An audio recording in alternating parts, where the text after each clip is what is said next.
Je pense que là, on est face à une sorte de volonté de minoration de ce qui se passe. D'abord, là, les séquences qu'on a, comment on dit les séquences, mais là, ne serait-ce que la semaine, prenons que la semaine. On voit bien qu'il ne s'agit pas de faits divers, on essaye de faits diversifiés, pour reprendre l'expression chère à Mathieu, faits diversifier ce qui se passe.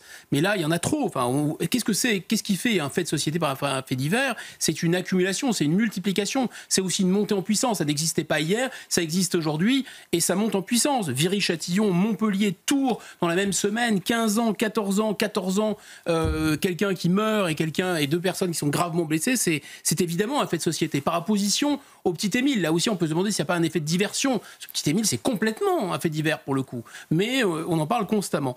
Deuxième chose, je pense qu'évidemment on peut dire que c'est extrême dans les effets. Toutes les semaines, il n'y a pas des collégiens qui meurent ou qui sont gravement blessés, mais par contre, c'est quand même très documenté de manière très objective, cette montée en puissance et le niveau que ça atteint. Éducation nationale, là, il y a une direction, à la direction de la prévision, 2022, 16 incidents graves, violence pour 1000 élèves, 16 pour 1000. Bon, c'est donc un phénomène absolument massif. Mais c'est peut-être même, à mon avis c'est sûr, que la partie émergée d'un iceberg. Pourquoi ? Parce que l'essentiel se déroule en dehors du collège et n'est pas quantifié par l'éducation nationale, donc c'est qu'une partie émergée. Et deuxièmement, parce qu'on sait qu'il y a l'omerta, on sait qu'il y a la crainte des représailles. Et donc, qu'est-ce qu'on entend ? On entend les autorités de l'État, comme le ministre de la Santé, délégué à la Santé, Mme Belloubet, M. Macron, ils veulent continuer à sanctuariser l'école. On l'a dit tout à l'heure, sanctuariser l'école. Ils ne pénétreront pas dans l'école comme au moment du discours pour les obsèques de Samuel Paty. Ils ne passeront pas. Bah oui, ils sont déjà passés et malheureusement, ils sont repassés. Au moment même où la violence se déchaînait dans les collèges, il y avait une réunion place Beauvau, donc au ministère de l'Intérieur, et Mme Belloubet entendait déployer un bouclier autour de l'école. La conclusion que j'en tire, c'est que le seul bouclier qui existe est à l'intérieur du cerveau de nos dirigeants, entre la réalité et leurs opinions. En fait, c'est ça la vérité. Et donc, on en arrive à quoi ? À mon avis, un diagnostic de perte de contrôle des autorités, comme on dit, au sens large, vis-à-vis d'une violence qui est endémique et qui monte chez les adolescents. Et bien sûr, tous les adolescents participent à cette violence, à commencer par ceux qui en sont victimes. Mais attention, la violence est un phénomène mimétique. Deuxièmement, ceux qui ne participent pas à cette violence, qui la subissent, voient quand même que cette violence, elle reste pour l'instant impunis. Donc ils assistent un peu tétanisés à une sorte de capitulation des adultes, du monde adulte et des autorités face à l'explosion de cette violence. Ça ne peut pas être neutre. On en revient à cette lecture de la République de Platon, qui c'est vraiment des phrases de la République de Platon qui sont très célèbres. Alors, je ne vais pas faire toute la citation, mais lorsque les maîtres tremblent devant leurs élèves et préfèrent les flatter, alors on est à la veille de la tyrannie. Lorsque les maîtres tremblent devant les élèves et préfèrent les flatter, on est à la veille de la tyrannie. On a vu cette vidéo aussi où il y a une jeune fille qui frappe sa mère. Ça a circulé la même semaine. Et cette formule d'Hannah Arendt, qui avait été aussi soulignée par Philippe de Villiers très justement, lorsque l'empathie disparaît, disait Hannah Arendt, lorsque l'empathie disparaît, c'est le signe avant-coureur de la barbarie qui arrive. On voit ces vidéos de happy slapping, comme on dit, c'est-à-dire on frappe et on s'en amuse. Alors, certains nous expliquent que c'est la violence de la société qui pénètre dans les collèges, et d'autres que cela n'arrive pas partout, mais uniquement dans ceux où il y a beaucoup d'enfants issus de l'immigration. Quelle est la bonne explication ? Juste avant, je veux quand même vous montrer un tweet de Rachida Dati. J'ai bien aimé son tweet quand même. Elle dit que la gauche, c'est des décennies d'immigration. Elle a cédé l'école au communautarisme. Elle sera plus dedans ou pas ? Non, je sais pas. La gauche, elle a dit. Je pense pas Karcher, non plus, alors, d'accord. Okay. Quelle est la bonne explication ? Écoutez, je pense que dans ces deux explications, on va faire bref. Il y en a une qui est complètement fausse et il y en a une qui est à demi-vraie. C'est-à-dire, celle qui est complètement fausse, c'est celle qui consiste à dire... Tout le problème vient de notre société. C'est la faute de la France, c'est la faute des inégalités, c'est la faute de la pauvreté, c'est la faute de l'individualisme exacerbé, etc. C'est vraiment une idée rousseauiste, c'est le mythe du bon sauvage. Donc les jeunes sont naturellement bons, les délinquants sont naturellement bons, c'est la société qui les rend méchants, les immigrés sont encore 2 fois plus bons. Et donc les enfants délinquants issus d'immigration, alors ils sont complètement innocents par construction. Bon, c'est complètement absurde, c'est faux et archi-faux, bien sûr. Mais l'autre explication, l'autre grille d'analyse est en partie vraie seulement. Bien sûr que c'est un lien avec l'immigration. Mathieu, on a parlé tout à l'heure, ces crimes d'honneur, on voit bien à quoi ça fait référence, Kouffar, on voit bien à quoi ça fait référence, etc. Mais c'est un peu trop simple de dire qu'il y a maintenant deux peuples et que c'est une importation en bloc d'une culture, disons, arabo-musulmane ici. Ce serait finalement Huntington à la récréation qui se jouerait. En fait, il y a quelque chose qui est un entre-deux bizarre et barbare, c'est-à-dire qu'il y a un effet de l'immigration, bien sûr, mais ils ne reproduisent pas complètement la culture d'origine, c'est un peu une recréation fantasmagorique. Les jeunes qui sont plus violents, finalement, sont entre deux. Ils ne sont ni de la culture d'origine, d'ailleurs au Maghreb les choses se passent très bien entre les élèves et les profs, ni d'ici finalement. Ils sont dans un entre-deux. On voit bien le mélange entre le crime d'honneur d'un côté et la permissivité de l'autre. On voit bien le mélange entre Snapchat d'un côté et la charia. Charia et Snapchat, ça n'a aucun rapport normalement. Entre le voile et le joint, tout ça, ça se mélange.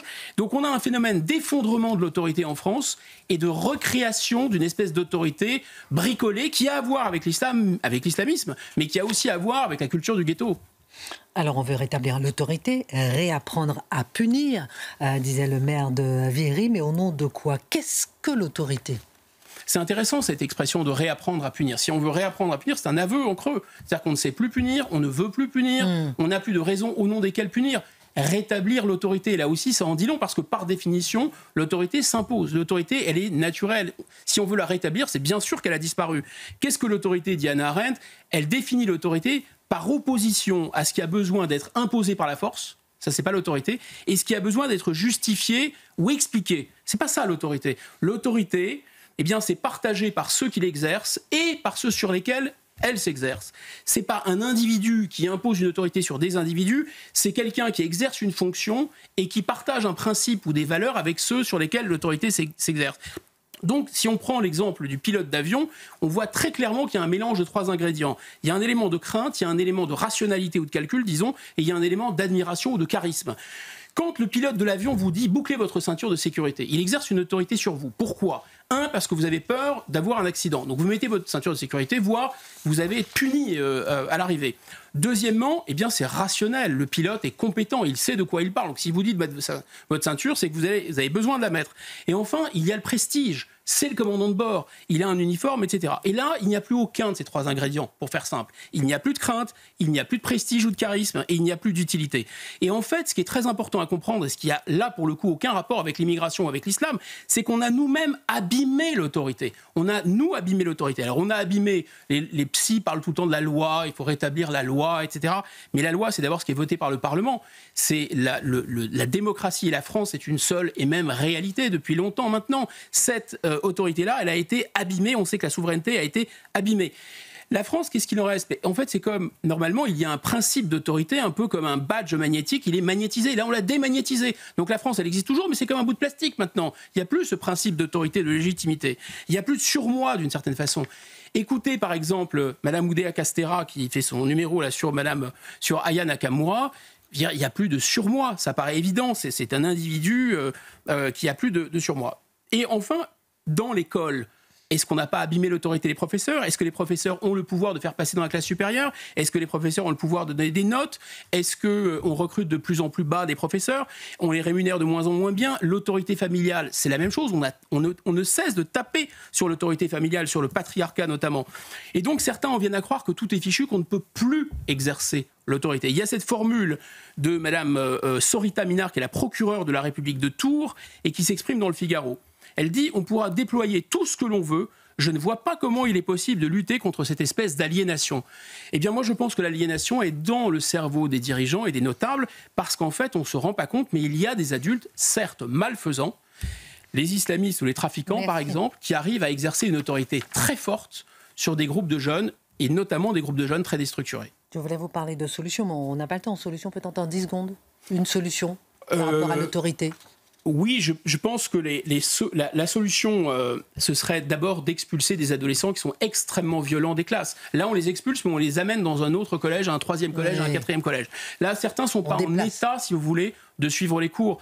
Le collège unique, il faut aussi réfléchir à cette question parce que certains ne sont pas motivés par des études longues et s'ennuient. Et puis surtout, il faut un principe qui dépasse l'individu et il faut surtout une dissuasion, une contrainte. Pourquoi les islamistes ou les trafiquants exercent parfois, un adulte seul exerce une autorité très puissante sur 200 gamins? Parce qu'ils ont une crainte, ils éprouvent une crainte. Là, il n'y a plus aucune crainte. Merci.